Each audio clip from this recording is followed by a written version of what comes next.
কলকাতায় বাংলাদেশি ভিজিটার্সরা না থাকার ফলে ট্যুরিজম যেটা ওইটা বড় রকমের ধাক্কা খেয়েছে। কলকাতার নিউ মার্কেটের বা কলকাতার বিপণী বিতানগুলোর অবস্থা একটুখানি চাপের মুখে আছে। তো তাতে করে স্থানীয় অর্থনীতির উপর একটা নেতিবাচক প্রভাব পড়ছে। তো এখন এটাতে কারোই হচ্ছে না। লাভ না হলেও ভিসা দেওয়ার ক্ষেত্রে ভারতের কঠোরতার কারণ কি কেবলই নিরাপত্তা, না এর পেছনে রাজনৈতিক সিদ্ধান্তও আছে, উঠছে এমন প্রশ্ন। তবে এক্ষেত্রে যদি নিরাপত্তার প্রসঙ্গ মুখ্য হয়ে ওঠে, তবে কূটনৈতিক পদক্ষেপের মাধ্যমে পরিস্থিতি স্বাভাবিক করার উদ্যোগ নেওয়া যেতে পারে বলেই মত বিশ্লেষকদের। তানহা তাসনিম, বিবিসি বাংলা। বন্ধুরা আসসালামু আলাইকুম। বিবিসির প্রতিবেদনে প্রকাশ, সারা পৃথিবী থেকে ভারতে যত পর্যটক যাচ্ছে তার মধ্যে 22%, অর্থাৎ প্রতি 5 জনের মধ্যে 1 জনেরও বেশি পর্যটক যাচ্ছে এই বাংলাদেশ থেকে। সুতরাং চিন্তা করে দেখুন কত বাংলাদেশিরা যাচ্ছে প্রতি বছর ভারতে। আর তারা প্রতি বাংলাদেশি যদি $500ও খরচ করে আসে, তাহলে কত টাকা হয় চিন্তা করে দেখুন। শুধু 2023 সালেই 16 লক্ষ বাংলাদেশি ভিসা ইস্যু করছে ভারতের দূতাবাস। তার মধ্যে 4.5 লক্ষ ছিল চিকিৎসার ভিসা। 16 লক্ষ পর্যটক 2023 সালেই গেছেন। তো প্রতি বাংলাদেশি যদি $500 খরচ করে আসেন, তাহলে 16 লক্ষ পর্যটক দিয়ে গুণ দিলে হবে $80 কোটি। $80 কোটি এবার টাকা দিয়ে গুণ দিন, তাহলে দেখুন কত টাকা এই ভারত উপার্জন করতেছে বাংলাদেশি বন্ধুরা। বাংলাদেশি পর্যটকের কাছ থেকে তারা এভাবে বৈদেশিক মুদ্রা অর্জন করতেছে। কিন্তু আমাদের পররাষ্ট্র উপদেষ্টা মিস্টার তৌহিদ হোসেন সাহেব বলতেছেন যে আমাদের নিজেদের স্বার্থে ঢাকা দিল্লি সম্পর্ক উন্নয়ন করতে হবে। আমাদের নিজেদের স্বার্থ, বাংলাদেশের স্বার্থের চাইতে ভারতের স্বার্থ বেশি বাংলাদেশিদের কাছে। ভারত প্রতি বছর $20 বিলিয়ন আয় করে নিতেছে এই বাংলাদেশিদের কাছ থেকে, এই বাংলাদেশ থেকে। সুতরাং ভারতের স্বার্থটাই বড় করে দেখতেছেন আমাদের পররাষ্ট্র উপদেষ্টা। তাই তিনি বলতেছেন যে নিজেদের স্বার্থেই ঢাকা দিল্লি সম্পর্ক উন্নয়ন করতে হবে। যেখানে ভারত নিজেই চাইতেছে না বাংলাদেশের সাথে সম্পর্ক উন্নয়ন করতে, বাংলাদেশের পর্যটকদেরকে ভিসা দিতেছে না। বাংলাদেশের পর্যটকরা গেলে ভারতেরই উপকার হতো, কিন্তু তারা চাইতেছে না নিজেদের ভালো, তাই তারা বাংলাদেশিদেরকে ভিসা দিতেছে না। তাই আমরা বলবো বাংলাদেশের যে সমস্ত ছাত্র সমন্বয়ক আছেন তারা যেন এ ব্যাপারে চিন্তাভাবনা করেন, বাংলাদেশিদেরকে যাতে আর ভারত না যাইতে হয় সেই ব্যবস্থা করেন। ভারত আমাদের উপর চাপ প্রয়োগ করতে চাইতেছে বাংলাদেশিদেরকে ভিসা না দিয়ে। আমরা কেন আওলিগারদেরকে দেশ হতে উৎখাত করলাম? এটা আওলিগার কেন, এটা ভারতের সবচেয়ে বেশি খারাপ লাগতেছে। ভারত এজন্যই বাংলাদেশের জনগণের উপর চাপ প্রয়োগ করতে চাইতেছে, এজন্যই বাংলাদেশিদেরকে ভিসা দিতেছে না, এজন্যই বাংলাদেশের উপদেষ্টাদেরকে চাপের মধ্যে রাখতে চাইতেছে। আর এজন্যই ভারতের নরেন্দ্র মোদি কোনোভাবেই বাংলাদেশের প্রধান উপদেষ্টা মিস্টার ইউনূস সাহেবের সাথে সাক্ষাৎ করেনি।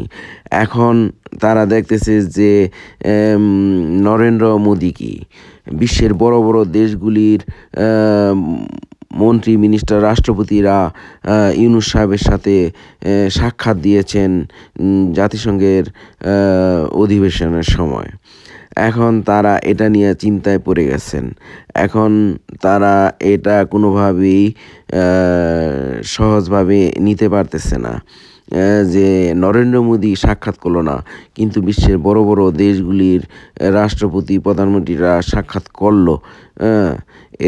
এটাকে তারা একটা অপমান এর মধ্যে নিয়ে নিয়েছে আর কি। তো যাই হোক, নিজেদের ফাটা বাঁশের চিপায় নিজেরাই পড়ে গেছে।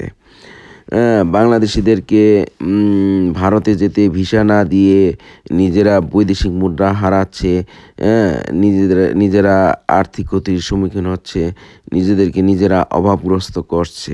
করুক, বাংলাদেশিদের তাতে কি।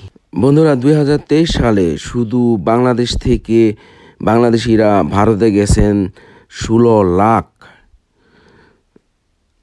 এবং অন্যান্য দেশ থেকে বাংলাদেশিরা অন্যান্য দেশেও ভ্রমণ করতে গেছেন। তাহলে তাদের সংখ্যাটা কত হতে পারে? যদি সেই সংখ্যাটা আরও 5 লাখ যোগ করি আমরা 2023 সালে, তাহলে বাংলাদেশিরা আমার মনে হয় সবচেয়ে বেশি পর্যটক হিসাবে ভ্রমণ করে অন্য একটা দেশ। 16 লাখ প্লাস 5 লাখ, 21 লাখ বাংলাদেশি যদি এখন অর্থাৎ 2023 সালে ভ্রমণ করে থাকে অন্য কোনো দেশ, তাহলে সারা পৃথিবীর মধ্যে যতগুলা দেশ আছে সেই দেশগুলির মধ্যে বাংলাদেশিরাই হবে প্রথম যে সর্বোচ্চ সংখ্যায় পর্যটক অন্য দেশ ভ্রমণ করে। তো বন্ধুরা, এটা বাংলাদেশের জনগণের জন্য একটা সমস্যা যে বাংলাদেশিরা চিকিৎসার জন্য অন্য দেশে যেতে চান। এ ব্যাপারে ছাত্র সমন্বয়কদের উচিত হবে চীনের রাষ্ট্রদূতের সাথে আলাপ করা, যাতে করে বাংলাদেশিরা সহজেই অন্য দেশে ভ্রমণ করতে পারেন, অল্প খরচে ভ্রমণ করতে পারেন, প্লেন ফেয়ার কমের মধ্যে তারা অন্য দেশ ভ্রমণ করতে পারেন, সে ব্যাপারে আলোচনা করতে পারেন চীনের রাষ্ট্রদূতের সঙ্গে। এর ফলে কি হবে, ভারত আর একটা ফাটা বাঁশের চিপায় পড়ে যাবে।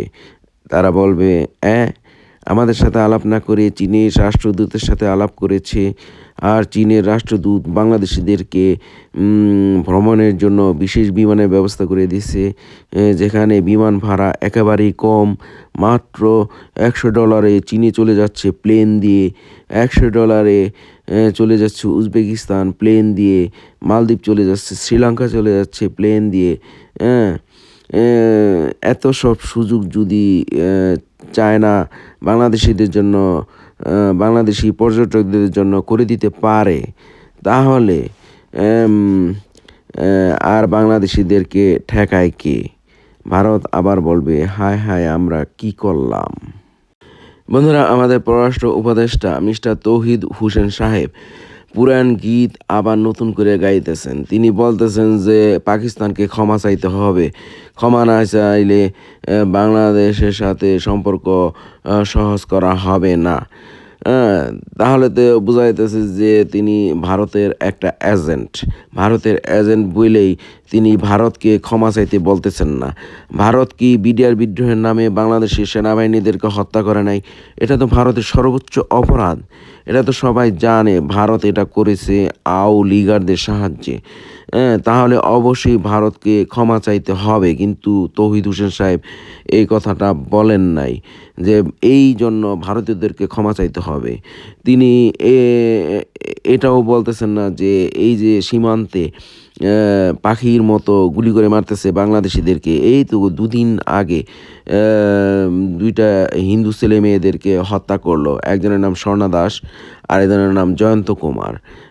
তারা যদিও হিন্দু ছিল, তাদেরকেও হত্যা করেছে এই ভারত, যেহেতু তারা বাংলাদেশের নাগরিক। তাহলে তিনি কি জন্য বলতেছেন না যে সীমান্তে গুলি করার জন্য ভারতকে ক্ষমা চাইতে হবে? তিনি কি জন্য বলতেছেন না যে বাংলাদেশি বিরোধী দলীয় নেতাদেরকে আওয়ামী লীগারদের সাহায্যে ভারতে পাচার করে ভারতের জেলখানায় আটকে রাখার জন্য ভারতকে ক্ষমা চাইতে হবে। হ্যাঁ, তিনি কি জন্য বলতেছেন না যে বাংলাদেশের নদীগুলাতে বাঁধ দিয়ে বা পানি আটকে রাখার জন্য ভারতকে ক্ষমা চাইতে হবে? তাহলে তিনি কিসের উপদেষ্টা? এই সমস্ত উপদেষ্টাকে রাখার কোনো মানে আছে বলে আমার মনে হয় না। আমার মনে হয় যে ক্লাস 5-এর একটা ছেলেও ওনার চাইতে ভালো কাজ করবেন, যে বাংলাদেশের স্বার্থ দেখবে, যে বাংলাদেশের পক্ষে কাজ করবে।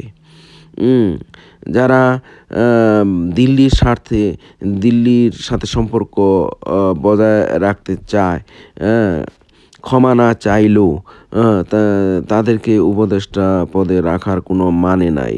এ সমস্ত ভারতীয় লেসপেন্সার, যেটা বলতেন মিস্টার পিনাকি ভট্টাচার্য সাহেব, ভারতীয় লেসপেন্সারদেরকে উপদেষ্টা পরিষদ থেকে আউট করা হোক, যারা বাংলাদেশের স্বার্থকে দেখে না, শুধুমাত্র ভারতের স্বার্থকেই দেখে।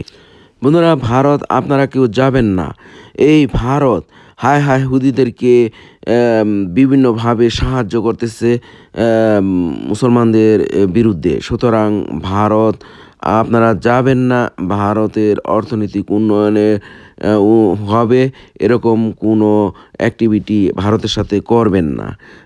তাহলে এর সমস্যার সমাধান কি? এই যে আমরা বিদেশে যে চিকিৎসার জন্য অন্য দেশে যাইতেছি, পর্যটনের জন্য অন্য দেশে যাইতেছি, এর জন্য আমাদের সমন্বয়কদের, এর জন্য আমাদের উপদেষ্টা পরিষদের লোকদেরকে আলোচনা করতে হবে, চীনের সাথে আলোচনা করতে হবে, শ্রীলঙ্কার রাষ্ট্রদূতের সাথে, মালদ্বীপের রাষ্ট্রদূতের সাথে, যাতে আমরা সহজে শ্রীলঙ্কা, মালদ্বীপ, সেইচেল্লেস, মাদাগাস্কার হয়ে আফ্রিকা পর্যন্ত যেতে পারি। আমরা সমুদ্র পথে আমরা আফ্রিকা যেতে পারি। আমাদের চট্টগ্রাম বন্দর থেকে শ্রীলঙ্কা হয়ে, মালদ্বীপ হয়ে, সেইচেল্লেস হয়ে, মাদাগাস্কার হয়ে আমরা আফ্রিকার অন্যান্য দেশে সহজেই যেতে পারি, যেটা বাংলাদেশের ছাত্র সমন্বয়কদেরকে, উপদেষ্টার লোকদেরকে করা উচিত। আমরা ভারতের মুখাপেক্ষি হয়ে থাকবো কী জন্য? আমাদের উপদেষ্টা পর্ষদের লোকদের মধ্যে যারা ভারতের উপর নির্ভরশীলতা পছন্দ করেন, অবিলম্বে তাদেরকে উপদেষ্টা পর্ষদ থেকে আউট করা হোক। এটা হলো বাংলাদেশের ছাত্র জনতার দাবি। আল্লাহ হাফেজ। আসসালামু আলাইকুম।